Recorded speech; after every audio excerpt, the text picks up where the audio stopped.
Bollywood silver screen presenting rise of damned. इस कहानी की शुरुआत में आसमान में चांद को दिखाया जाता है जिस पर ग्रहण लग रहा होता है। जहां आसमान में चांद पर ग्रहण लग रहा है वहीं धरती पर एक आदमी को दिखाया जाता है जो खुदाई कर रहा होता है और खोदते खोदते वो एक ऐसा दरवाज़ा खोल देता है जो उसे नहीं खोलना चाहिए था। ये नर्क का दरवाज़ा है जहां वो आत्माएं हैं जिन्हें सज़ा के तौर पर नर्क में भेज दिया गया था, लेकिन नर्क का दरवाज़ा खुलने की वजह से ये सभी आत्माएं अब यहाँ से बाहर निकल सकती हैं। अब वो आदमी जिसने नर्क का दरवाज़ा खोला था वो उस गड्ढे के अंदर देखता है जहाँ पर लावा ही लावा होता है और तभी एक शक्तिशाली आत्मा उसके शरीर के अंदर प्रवेश कर जाती है और उसे अपने काबू में कर लेती है। उसका पूरा शरीर हवा में उड़ना शुरू हो जाता है। इस घटना के 1 महीने बाद हमें एक शहर के शेरिफ को दिखाया जाता है जो रेलवे स्टेशन पर अपनी बेटी को लेने गया होता है। उसकी बेटी के साथ उसका फ्रेंड भी होता है और जब वो अपनी बेटी से मिलता है तभी यहाँ पर कुछ लुटेरे हमला कर देते हैं। शेरिफ उनके ऊपर हमला करता है, वो भी शेरिफ के ऊपर गोलियां चलाते हैं। शेरिफ को एक गोली लग जाती है जिससे उसकी मृत्यु हो जाती है।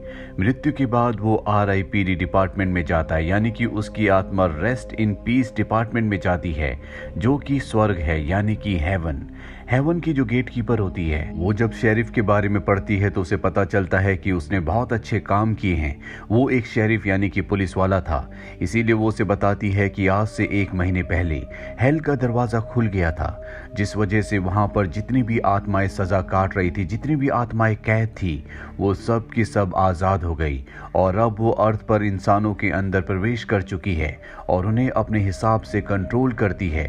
तुम्हें उन सब को पकड़कर वापस हेल में डालना होगा। शेरिफ ये बात सुनकर खुश हो जाता है कि उसे एक बार फिर से अर्थ पर जाना है। दरअसल वो अपनी बेटी से मिलना चाहता है, इसीलिए कॉन्ट्रैक्ट पर साइन करने के लिए, इस काम को करने के लिए मान जाता है। वो कॉन्ट्रैक्ट को नहीं पढ़ता और साइन कर देता है, जिसके बाद उसे गेट कीपर एक गन देती है और कहती है कि जिस भी आत्मा के ऊपर तुम इस गन को चलाओगे वो आत्मा वापस अपने आप ही हेल में चली जाएगी।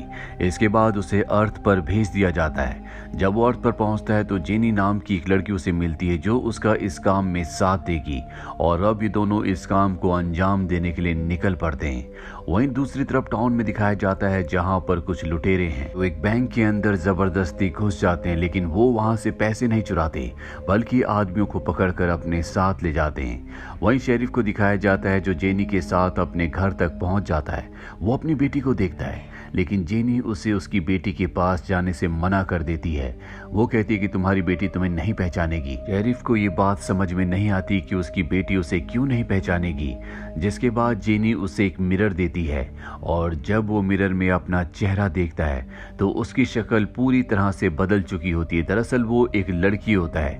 हालांकि दोनों एक दूसरे को अपने असली रूप में देख सकते हैं, लेकिन दुनिया को दोनों के दोनों लड़कियों के यानी कि अलग अलग चेहरों के रूप में दिखेंगे, क्योंकि दुनिया की नज़रों में इनकी मृत्यु हो चुकी है और अगर ये अपने असली रूप में दिखे तो दुनिया वाले इन्हें देखकर डर जाएंगे।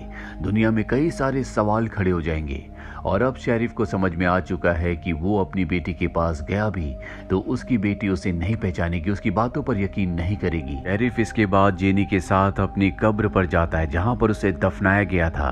तभी वहां पर शेरिफ का दोस्त आता है, लेकिन जब वो इन दोनों को देखता है तो दोनों के दोनों अलग रूप में दिखते हैं। शेरिफ भी उसे लड़की के रूप में देख रहा होता है, यानी कि शेरिफ का दोस्त उसे नहीं पहचान सकता। शेरिफ का दोस्त परेशान होता है। वो इन दोनों को बताता है कि कुछ लोग शहर से लोगों को पकड़कर अपने साथ ले जा रहे हैं और वो मेरे दोस्त की बेटी को भी अपने साथ ले गए हैं। दरअसल वो शेरिफ की बेटी की बात कर रहा होता है।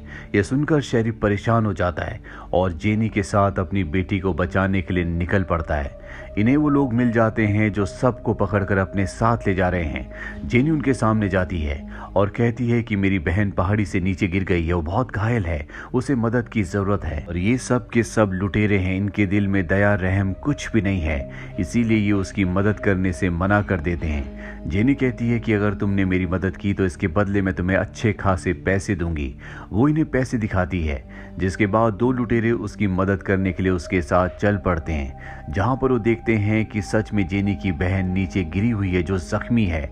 दरअसल ये जेनी की बहन नहीं बल्कि शेरिफ है, जो इन लोगों को एक लड़की के रूप में दिख रहा होता है। और जब लुटेरे उसकी तरफ बढ़ते हैं तो ये दोनों के दोनों उनके ऊपर हमला कर देते हैं। उन दोनों को मार कर ये उस जगह पहुंच जाते हैं जहां पर बाकी और भी लुटेरे हैं। ये उनके ऊपर भी चुपके से हमला कर देते हैं। अब जिस केज के अंदर सब के सब कैद होते हैं, उस केज का ये लॉक खोलने की कोशिश करते हैं, लेकिन इनसे लॉक नहीं खुलता। जेनी के पास एक पानी होता है जो कि पवित्र पानी है। केज के अंदर बैठे एक आदमी के ऊपर वो उस पानी को फेंक देती है। उसके शरीर में गोल निशान बन जाता है और ये गोल निशान उन लोगों के शरीर में होता है जिनके अंदर बुरी आत्माओं ने अपना कब्जा कर रखा है।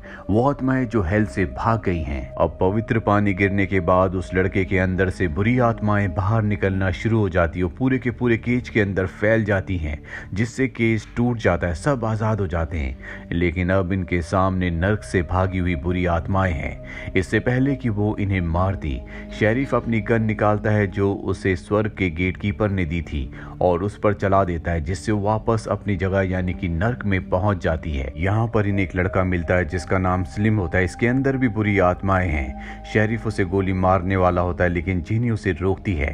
स्लिम बताता है कि मैं जानता हूँ कि मेरे अंदर बुरी आत्मा है, लेकिन मैं उस आदमी के लिए काम करता हूँ जो हम में सबसे शक्तिशाली है। दरअसल ये उस आदमी की बात कर रहा होता है जिसने गड्ढा खोदकर हेल का दरवाजा खोला था, जिसके अंदर सबसे पहले सबसे ताकतवर और सबसे बुरी आत्मा ने एंटर कर लिया था। ये सब के सब उसके लिए काम करते हैं। स्लिम के अंदर जो आत्मा होती है वो शेरिफ को बताती है कि मैं बहुत बड़ा गुनहगार नहीं था, मैं सिर्फ चोरी करता था, मैंने कभी किसी को नहीं मारा। उसके बाद भी मुझे नर्क में भेजा गया, लेकिन अब मैं तुम्हारा साथ देने के लिए तैयार हूँ। शेरिफ कहता है कि ठीक है, और वो उसे उस आदमी का पोस्टर फोटो दिखाता है जो उसकी बेटी को बाकी लोगों के साथ पकड़ कर ले गया था। स्लिम कहता है कि ये भी उसी आदमी के लिए काम करता है जिसके अंदर सबसे ताकतवर आत्मा है, उसे हम मास्टर कहते हैं। ये सब मास्टर के पास लोगों को पकड़ कर ले जाते हैं और वो उन सब जिंदा लोगों को हेल के उसी दरवाजे के पास छोड़ देता है जिस दरवाजे को उसने खोला था। उसका मकसद क्या है किसी को कुछ नहीं पता। और अब शेरिफ स्लिम के हाथ बांधकर उसके मुंह को ढककर अपने घोड़े के पीछे खींचता हुआ पास ही के एक टाउन में जाता है जहां पर इन्हें बहुत कम लोग दिखते हैं। ये इस टाउन के मेयर के होटल में जाते हैं जो इन्हें होटल में कमरा देने से मना कर देता है, लेकिन इनके पास गन होती है जिसे देखने के बाद मेयर इन्हें कमरा दे देता है। यहाँ पर ये दोनों के दोनों एक लेडी से पूछते हैं कि यहाँ के सारे लोग कहाँ चले गए। वो बताती है कि मेयर ने कहा था कि पास ही में एक गुफा है जिसके अंदर काम करने पर सबको बहुत पैसे दिए जाएंगे। सब के सब वहाँ काम करने चले गए, लेकिन लौट कर वापस कोई नहीं आया। और अब शेरिफ और जेनी तय करते हैं कि ये उस गुफा में देखने के लिए जाएंगे। ये स्लिम को कमरे में बांध कर निकल जाते हैं क्योंकि स्लिम के ऊपर इन्हें बिल्कुल भी भरोसा नहीं है। रास्ते में इन्हें एक आदमी मिलता है जिसने अपने मुंह पर मास्क पहना होता है, उसके हाथ बंधे होते हैं और वो इन दोनों को बताता है यहाँ से कुछ दूर एक सुरंग के अंदर जमीन में एक बहुत गहरा गड्ढा हो गया है जहाँ से जहरीली गैस निकल रही है।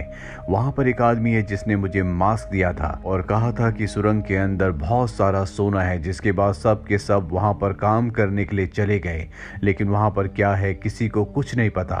दरअसल ये उसी आदमी की बात कर रहा होता है जिसके अंदर सबसे पहले आत्मा गई थी, जिसने नर्क का दरवाजा खोला था, जिसे सब मास्टर कहते हैं, और नर्क का दरवाजा भी इसी टाउन में है। तभी मास्टर के कुछ लोग यहाँ पर आ जाते हैं और इनके ऊपर हमला करके इन्हें अपने साथ ले जाते हैं। इन सबको जेल के अंदर बंद कर दिया जाता है। यहाँ पर इनके पास एक लड़की इनसे मिलने के लिए आती है जो इन्हीं की तरह स्वर्ग से इनसे पहले आई थी, जिसके पास उसी तरह के हथियार थे जिस तरह के शेरिफ को कीपर ने दिए थे। इसने अपने हथियार छुपा दिए थे जो मास्टर को मिल गए और इसी वजह से मास्टर सबसे शक्तिशाली होता है। जेनी को इस लड़की पर बहुत गुस्सा आता है। वो लड़की वहां से चली जाती है, जिसके बाद जेनी को शेरिफ का पूरा प्लान समझ में आ जाता है। जिस रात को ब्लड मून होगा यानी कि पूरा चांद होगा, उस रात को वो नर्क के दरवाजे को हमेशा के लिए नष्ट कर देगा, जिसके बाद सारी की सारी आत्माएं हमेशा के लिए धरती पर आ जाएंगी और पूरी धरती पर इंसानों के ऊपर अपना कब्जा कर लेंगी। अब यहाँ पर वो लड़का यानी कि स्लिम भी आ जाता है जिसे ये होटल में बंदी बनाकर आ गए थे। ये इन दोनों को आज़ाद कर देता है। दरअसल इसके ऊपर शेरिफ के कत्ल का इल्ज़ाम होता है। ये इन दोनों को बताता है कि मैं उन लुटेरों के साथ ज़रूर था जिन्होंने शेरिफ के ऊपर गोली चलाई थी, लेकिन वो मेरी गोली से नहीं मरे थे, मैंने कभी किसी को नहीं मारा। दरअसल स्लिम को नहीं पता होता कि उसके सामने जो है वो शेरिफ है, क्योंकि वो उन्हें लड़की के रूप में देख रहा होता है। और अब शेरिफ को और जेनी को उस पर विश्वास हो जाता है। ये तय करते हैं कि इन्हें अब नर्क के अंदर जाना होगा, जहां पर उस पवित्र पानी को डालना होगा जो जेनी के पास है। दरअसल वो ईश्वर के आंसू है, लेकिन जेनी अंदर नहीं जाना चाहती क्योंकि अंदर चारों तरफ लावा ही लावा, आग ही आग है और उसे आग से डर लगता है, क्योंकि जब वो इंसान थी तो लोगों ने उसे चुड़ैल समझा था, जिसके बाद उसे आग से मार दिया गया था। वो शेरिफ को आंसू देती है और कहती है कि तुम्हें अंदर जाना होगा, कि इन आंसुओं को वहां पर डालकर तुम नर्क के दरवाजे को बंद कर दो। शेरिफ आंसुओं को पवित्र पानी को लेने से मना कर देता है और जेनी से कहता है कि तुम्हें अपने डर से लड़ना होगा, तुम मेरे साथ चलोगी। जिसके बाद जेनी के अंदर आत्मविश्वास आ जाता है और वो शेरिफ के साथ मुकाबला करने को तैयार हो जाती है। जहां पर ये अंदर जाते हैं, जहां पर बहुत सारे इंसान हैं जिनके अंदर बुरी आत्माएं हैं, जो नर्क से आजाद होकर इनके अंदर अपना कब्जा कर चुकी है। लेकिन शेरिफ के पास जो गन होती है, उस गन से ये उन लोगों के ऊपर हमला करते हैं, जिससे आत्माएं वापस चली जाती हैं।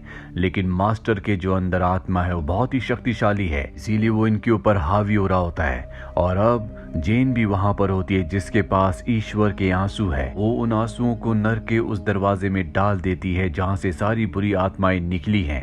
आंसू डलने के बाद वो दरवाजा बंद होना शुरू हो जाता है और इंसानों के अंदर जितनी भी बुरी आत्माएं होती हैं वो वापस नर्क में चली जाती है। लेकिन मास्टर अब भी बाहर है, उसके अंदर की जो बुरी आत्मा है वो अपने असली रूप में आ जाती है। इसके बाद वो इन तीनों के ऊपर हमला कर देती है। बहुत ही ताकतवर है, ये चाहकर भी उसे नहीं हरा सकते। अभी शेरिफ को एक आइडिया आता है। स्वर्ग की कीपर ने जो उसे गन दी होती है उसमें वो ईश्वर के आंसू डालता है और उन आंसू वाली गन से, बुलेट से वो उस राक्षस पे यानी कि उस बुरी आत्मा पर हमला करता है जो इन्हें मारना चाहती है। और जैसे उसे बुलेट लगती है उस आत्मा का भी खात्मा हो जाता है, वापस नर्क में चली जाती है। अभी तीनों के तीनों वापस टाउन में आते हैं जहां पर सब लोग वापस लौट चुके हैं।